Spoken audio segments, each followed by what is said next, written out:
Before we start, tell me where you're listening from in the comments. Maybe you're going through your own dark night of the soul. Maybe you're searching for meaning in a world that feels increasingly empty.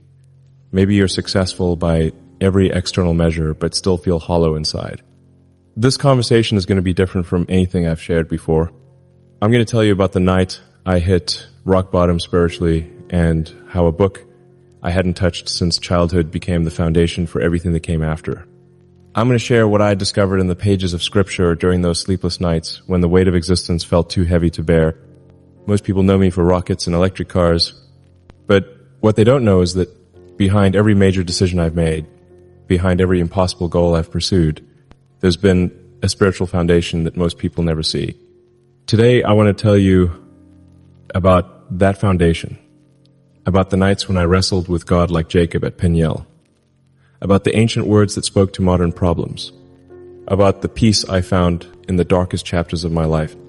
By the end of this conversation, you might understand why I believe faith isn't the enemy of reason, it's the completion of it. Why the Bible isn't just an ancient book, it's a living guide for navigating the deepest questions of human existence. It was 2:47 a.m. on a Tuesday in March 2019. I remember the exact time because I had been staring at the ceiling for hours, checking my phone obsessively, trapped in a spiral of thoughts I couldn't escape. On paper, everything in my life was working. Companies were thriving, projects were advancing, the world was taking notice of what we were building. But inside I felt empty, hollow, like I was performing a role in someone else's play. The loneliness was crushing. Not the kind of loneliness that comes from being alone. I was surrounded by brilliant people working on meaningful projects. This was existential loneliness. The kind that comes from feeling disconnected from any larger purpose, any deeper meaning, any sense that what you're doing matters beyond the immediate metrics of success. I had been wrestling with questions that kept me awake night after night. Why are we here? What's the point of any of this? If we're just biological machines running chemical programs, why does consciousness feel so significant? Why does beauty move us? Why do we hunger for meaning in a universe that seems indifferent to our existence? The rational, scientific part of my mind had answers, of course. Evolution, neuroscience, emergent complexity. But those answers felt hollow at 3 a.m. when I was confronting the raw fact of my own mortality and the apparent meaninglessness of everything I was trying to build. That night, something broke inside me. I realized that all my achievements, all my plans for the future, all my grand visions for humanity, they were built on a foundation of sand. Without some deeper purpose, some connection to something larger than myself, what was the point? I found myself walking to my bookshelf, not entirely sure what I was looking for. And there, wedged between books on physics and philosophy, was a Bible. An old one with worn edges and yellowed pages. I couldn't even remember how it had gotten there. I opened it randomly to the book of Job. There was a man in the land of Uz whose name was Job, and that man was blameless and upright, one who feared God and turned away from evil. I almost closed the book right there. The last thing I needed was a story about some ancient righteous person who had his life figured out. But something made me keep reading. As I read about Job's losses, his wealth, his children, his health, his friends' support, I felt something I hadn't expected. Recognition. Here was someone who had built something meaningful, who had done everything right according to the standards of his time, and yet found himself stripped of everything that gave his life structure and meaning. But it wasn't Job's losses that gripped me. It was his questions. Why did I not die at birth, come forth from the womb and expire?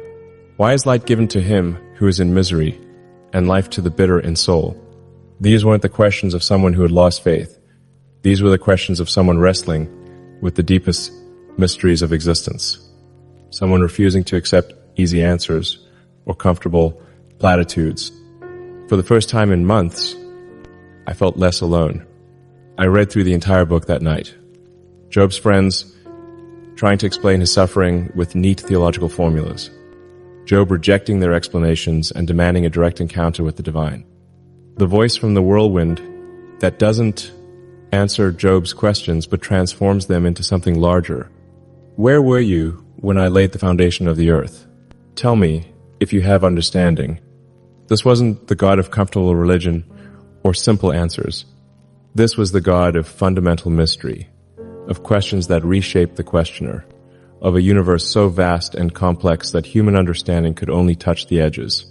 By sunrise, something had shifted inside me. I was still the same person with the same questions, but I no longer felt like I was asking them alone.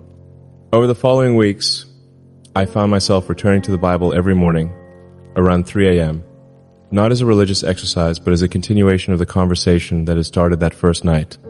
I wasn't reading it the way I had been taught as a child, looking for moral lessons or rules to follow. I was reading it like I read scientific papers, looking for patterns, insights, truths that could illuminate the problems I was trying to solve. What I found surprised me. The Bible wasn't a book of easy answers. It was a book of profound questions. Abraham arguing with God about justice. Moses demanding to see God's face. David crying out in abandonment. The disciples constantly misunderstanding what they were witnessing. These weren't stories about people who had faith figured out. They were stories about people wrestling with the same fundamental questions that kept me awake at night. Questions about purpose, meaning, suffering, death, and what it means to be human in a universe that often seems hostile to human flourishing.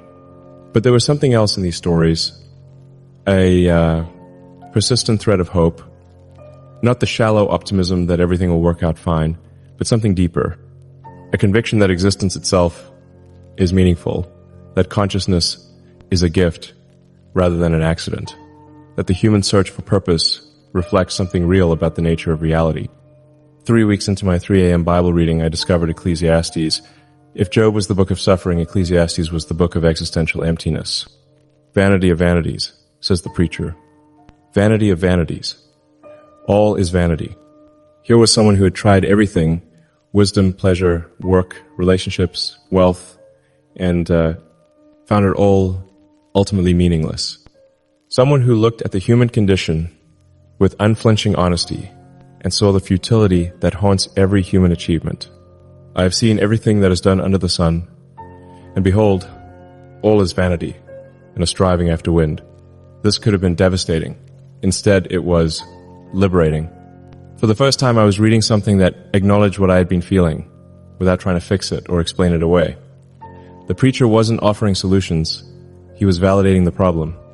But then came the turn, for everything there is a season, and a time for every matter under heaven, a time to be born and a time to die, a time to plant and a time to pluck up what is planted.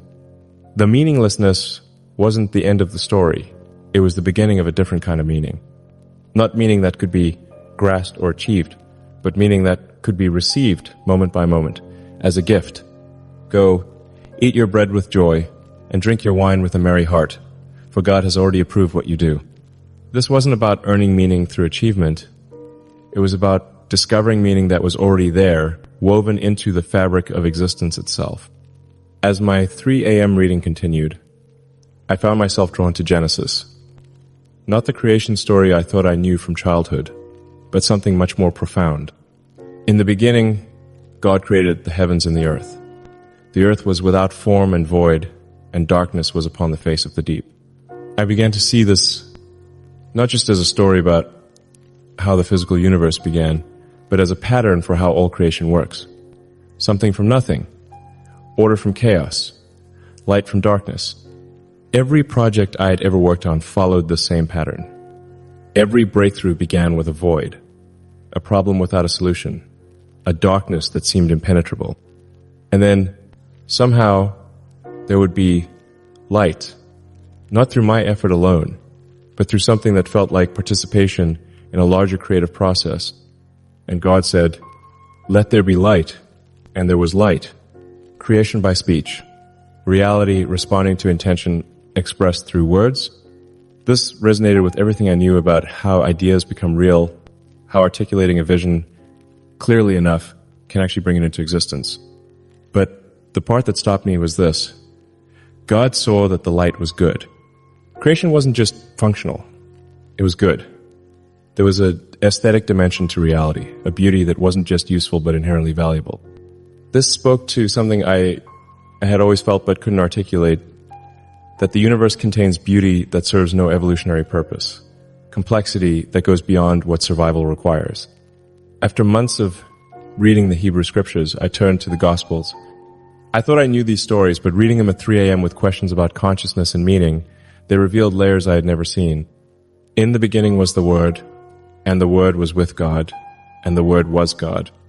John's Gospel opened with something that sounded almost like information theory.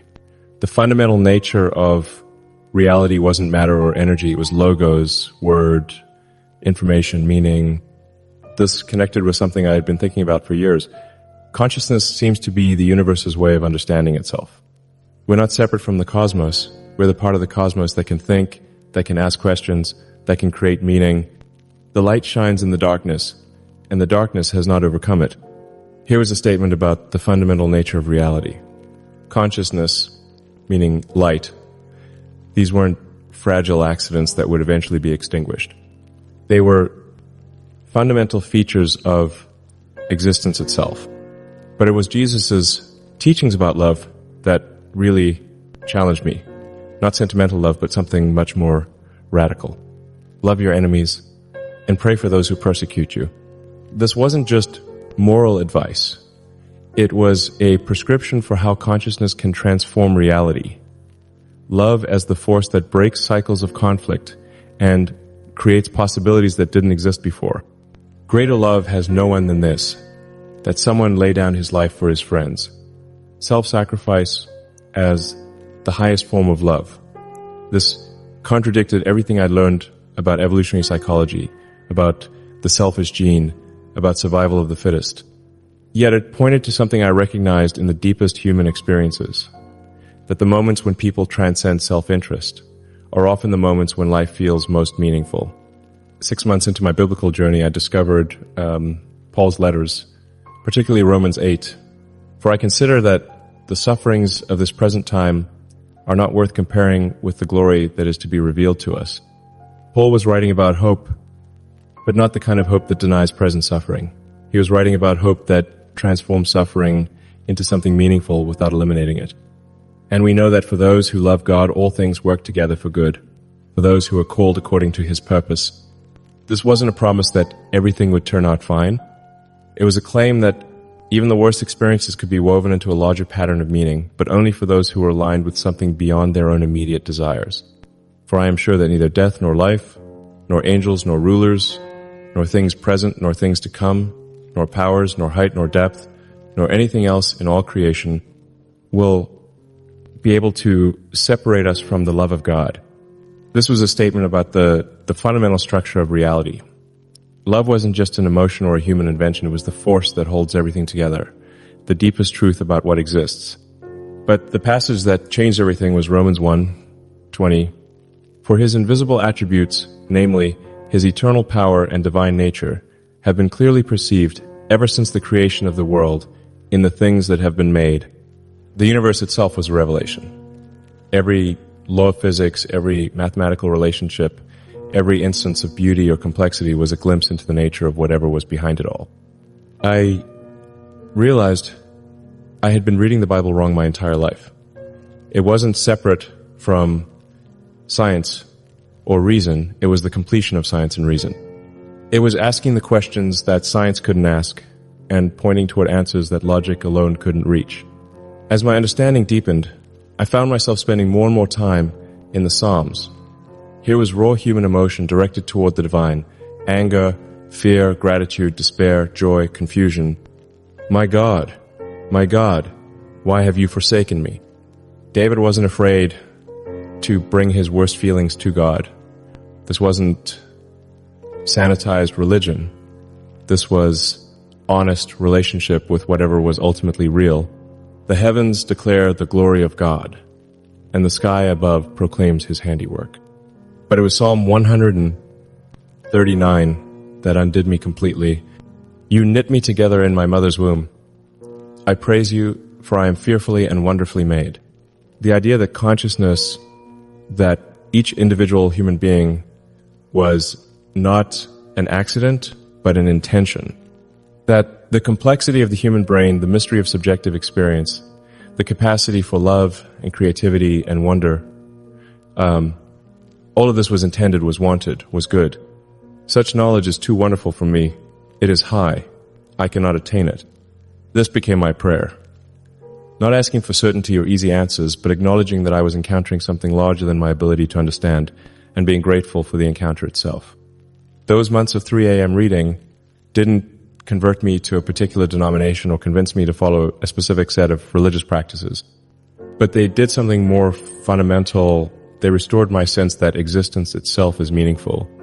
I began to see my work differently, not as an attempt to prove my worth or achieve immortality through accomplishment, but as participation in something larger. An opportunity to add something beautiful to the universe, to solve problems that reduce suffering, to create possibilities that didn't exist before. The loneliness that had driven me to the Bible in the first place began to lift. Not because I was no longer alone, but because I realized I had never been alone. Consciousness itself is a form of connection to the universe that produced it, to the mystery that sustains it, to the love that calls it into being. My relationships improved because I was no longer trying to get meaning from them. I could give more freely because I wasn't depleted by the fear that this was all there was. Even my approach to failure changed. Setbacks became part of a larger story rather than evidence that the story was meaningless. People sometimes ask me why I think the Bible spoke to me when other books didn't. I think it's because the Bible doesn't try to solve the problem of human existence, it tries to transform it. Philosophy analyzes the human condition, science explains it, religion often tries to escape it. But the Bible engages with it directly, honestly, without flinching from the darkness or the mystery. It presents a universe where consciousness is not an accident, but a gift, where suffering is real but not ultimate, where love is not just a chemical reaction, but the fundamental force that binds everything together. Whether you believe these claims, literally or metaphorically, almost doesn't matter. What matters is whether they help you live with more courage, more compassion, more wonder at the mystery of being alive. If I could go back to that night when I first opened the Bible in desperation, here's what I would tell myself. You're not looking for answers, you're looking for the right questions. You're not seeking certainty. You're seeking meaning. You're not trying to solve the mystery of existence. You're trying to participate in it. The emptiness you feel isn't evidence that life is meaningless. It's evidence that you were made for something larger than what you've been settling for. The questions that keep you awake aren't problems to be solved. They're invitations to a conversation that will last the rest of your life. The God you'll encounter in these pages isn't the God of easy answers or comfortable religion. It's the God of burning bushes and wrestling matches, of unanswered prayers and unexpected grace. You'll discover that faith isn't the opposite of doubt. It's what happens when you keep wrestling with the questions that matter most. I'm not trying to convert anyone to Christianity or any other religion. I'm simply sharing what I found when I was desperate enough to look beyond the materialist explanations that had sustained me for decades.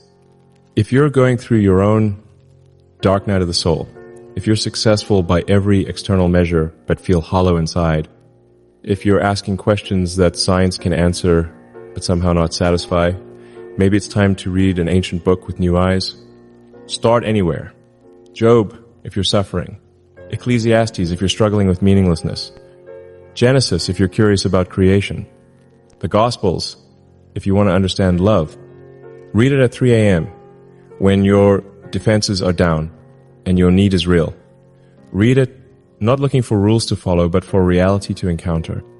You might find what I found, that the universe is stranger and more meaningful than our current paradigms can explain.